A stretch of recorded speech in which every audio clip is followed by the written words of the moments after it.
When I announced on social media that I was working as a voice actor and voiceover artist and that I had produced an audiobook that was going live that people could download and listen to, I got a lot of cool messages and comments about, hey, congratulations, or that's so cool, or yeah, you've got a really good voice for that sort of thing. I bet that sounds great. But what I got the most frequently was some version of, tell me how you did that so I can do it too. And that's perfectly valid question. Because how do you do that? How do you get started in a field like voiceover or voice acting?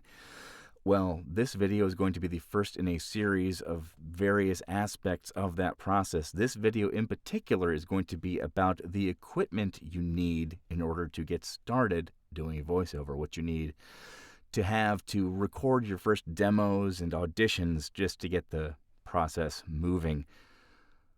But Internet man in a hat, you say, you sit in your fancy recording booth with your microphone and your pointy things and your floating foam objects. How can I ever hope to achieve such grandeur when I have nary a hat such as that upon my head? Well, to tell you the truth, you probably actually have most of what you need already available on hand. The first thing you're going to need is a computer. Doesn't need to be a good computer. It can be kind of a piece of junk computer. I started doing this with a computer that was several years old that I'd bought for about $200 at I think at a Best Buy or some other store like that. You can get a refurbished computer. You can buy there are computers on Amazon for like $60. I'm not sure that they would work for this, but they probably would. The requirements are not high. Your computer does not need to be fancy to get this done. What I used initially was I set up a monitor. It was actually an old TV, but you can use an old computer monitor inside your recording space and run a cable to the computer outside of the recording space so you don't have to fight with the noise of the fan. What else do you need? You're going to need some form of software.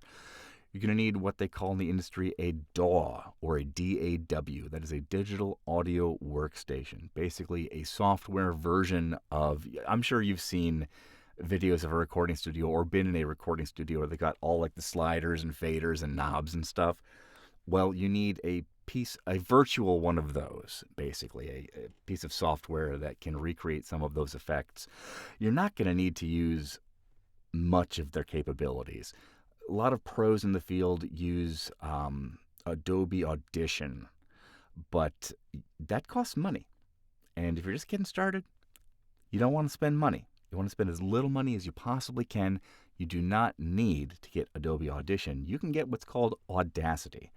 It is a free program. It is freeware. It is updated frequently. It has pretty much everything you need. And if there's something that you need that isn't in it, I can almost guarantee that there is a free plugin available for download that will be compatible with whatever version of Audacity that you have. Obviously, you will need a microphone. This is a Rode NT1 5th generation. It costs about $250, and it comes with everything you need. Not the stand, but it came with the shock mount and a couple of different cables. Do you need a $250 microphone? No, you don't. You absolutely do not. Hang on. I started with this microphone. This is an MXL 990. I believe this microphone goes for just under $100. This is what I used to record all of my demos on.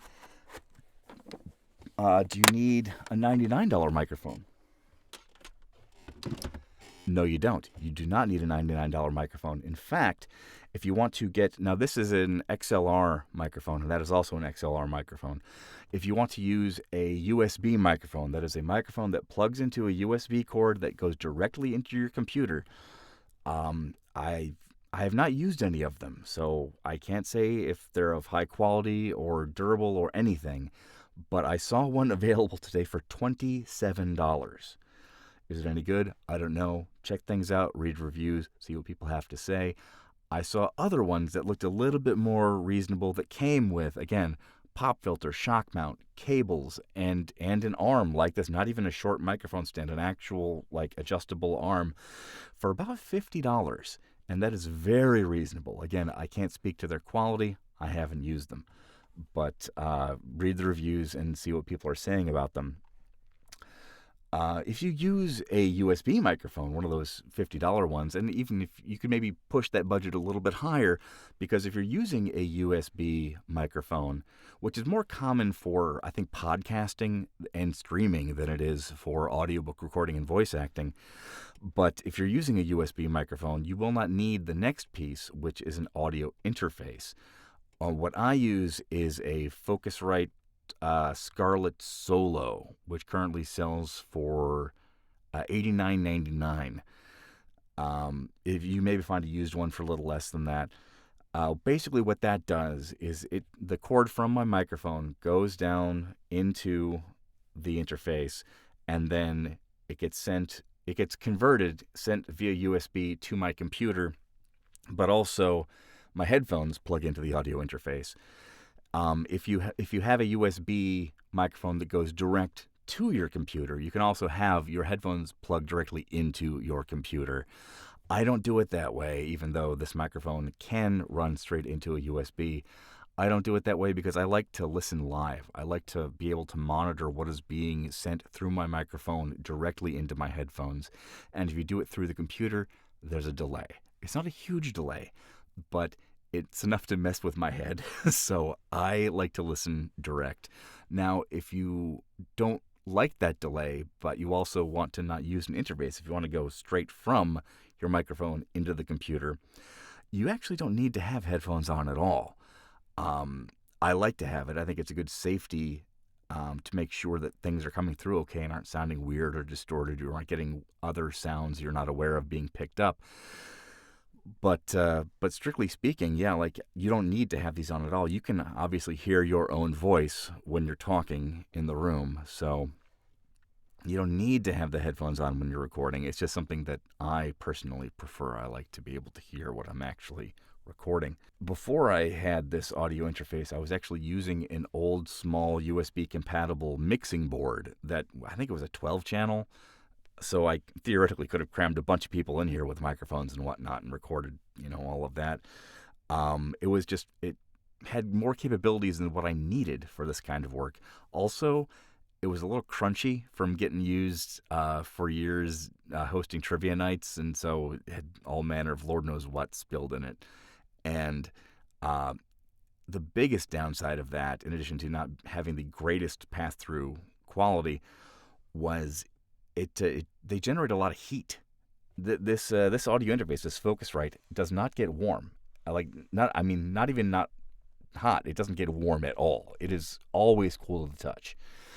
Whereas that little mixing board I had in here, not only did it kick off a lot of heat, but the big transformer that converted the power coming from the wall to what it needed got really warm. And in a tiny little room like this, especially in the summer, even though I'm in the basement, it was just way, way too much heat getting kicked off of that little thing. All right, final piece of the puzzle. What else do you need to do this? Well, I was talking about being able to direct listen with my headphones. You need some way to listen back. You can use headphones. You can use speakers. I like to listen to what I'm actually recording when I'm recording it. You do not need a big set of headphones like this. I started with a little pair of Bose headphones. In fact, I think in the clip that I'll show you of my initial recording space setup, you can see the little Bose headphones sitting on the desk on top of the mixing board that I was using when I recorded all my demos. And again, that's where I recorded all of my demos. My first few auditions was in that space at that desk with all of that equipment. All right, so this is the tour of the original recording space. Let me pull back the curtain here. All right, and here is the original recording area. You've got old curtains from our living room, a curtain from our living room in our previous house, an old comforter from our bed.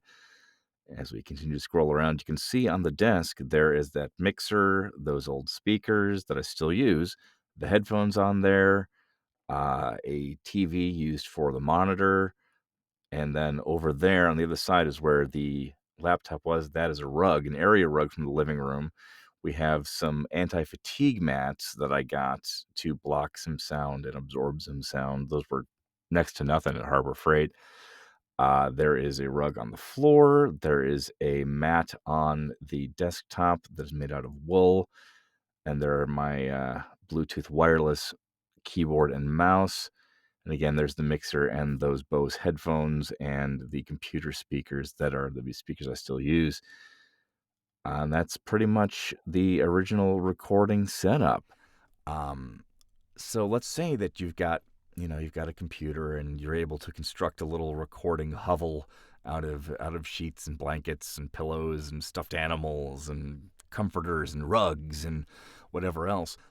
Um, but you've got a little bit of money to spend to finish out your kit. What part or parts should you spend money on? Well, that's up to you, but I'll tell you the two areas that it was the most beneficial, the best value per dollar spent in upgrading equipment that I've had. Okay, so the number one place to spend a little bit of extra money, if you can, is on better cables. I was set up in my initial space, and things were just not coming through well. It was tinny. It sounded like it was coming through a Burger King drive-through squawk box. It was bad. So I couldn't figure out what was going on, because I had what was ostensibly a brand new, really nice looking, but not terribly expensive XLR cable connecting my microphone to my mixing board.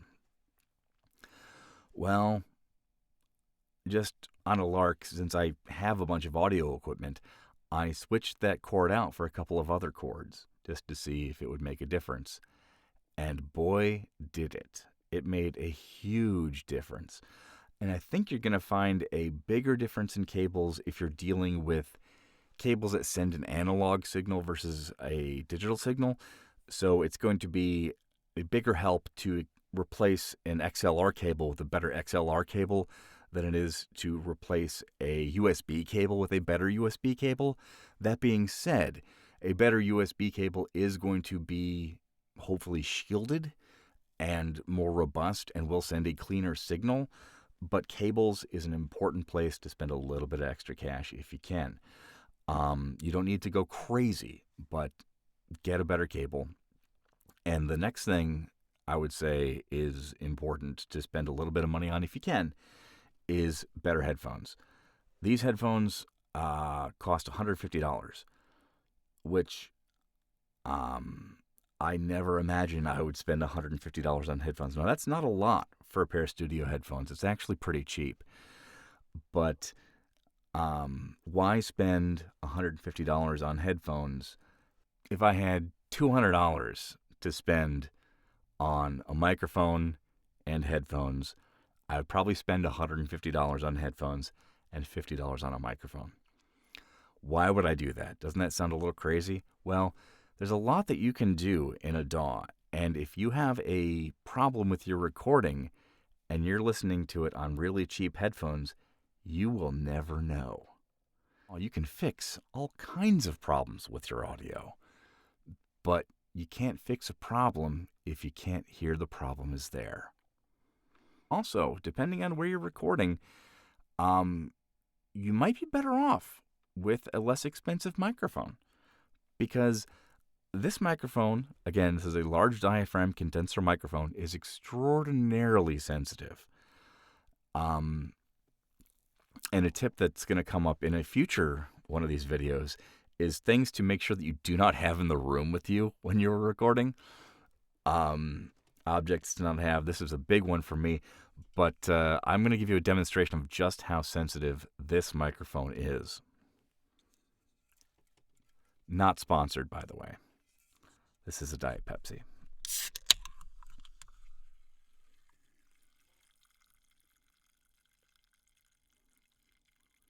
Yeah. You can hear all those bubbles popping.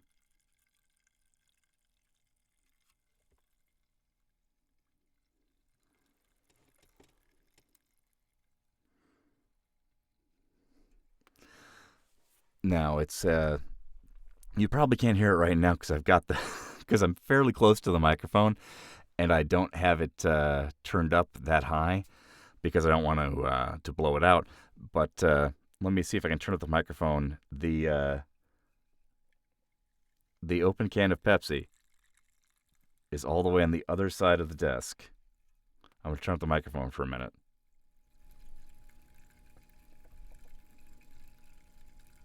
You hear all that crackling? That's the soda. Yeah, so, but yeah, the microphone would pick that up, and you probably heard that in the recording. But if you're listening back with a really, really cheap headphones or really, really bad speakers, you'll never know that that weird crackle was there. And you heard that hum too. That hum behind the crackling of the popping bubbles in the soda, that's actually from the ring lights that are in this room that are totally inaudible at a normal volume. Yeah, spend money on headphones if you can. Headphones and cables, the two biggest things. Keep an eye out for more tips and tricks. Try not to have open cans of soda near your microphone when you're recording. There are other things about cans of soda that you need to be wary of too when you're recording, but we'll get to that in one of the other videos in this series. Thanks for watching. Have a great day.